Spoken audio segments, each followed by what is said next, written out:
la nu val rual lim te in I leng thar le ang o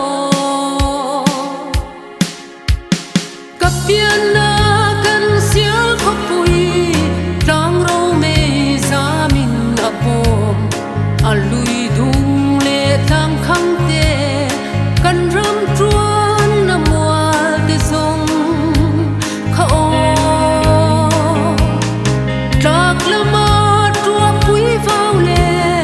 nau ban parin pui leng vel chi phim leng tin lung rual na min chen ani khamo tung e lung rual na tlang dai chi man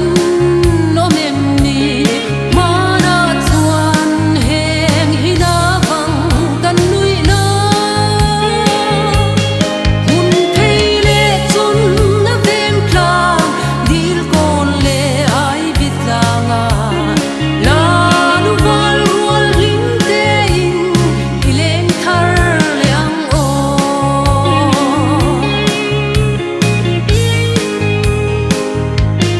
ma ten lai khum ba zalin ka don kir thin nun hui te san tiang chor tha eng hnuaya kan tual chai lai nun te zong kha o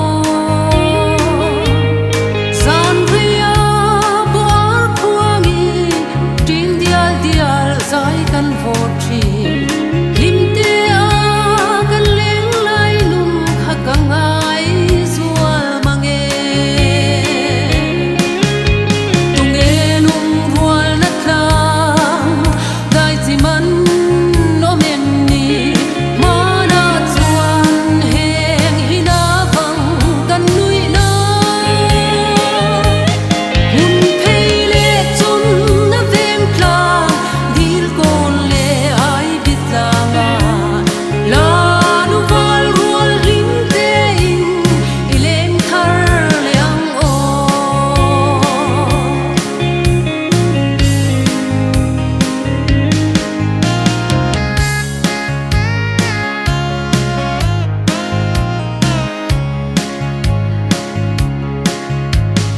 il thei lo kan sial khopui chak thlang le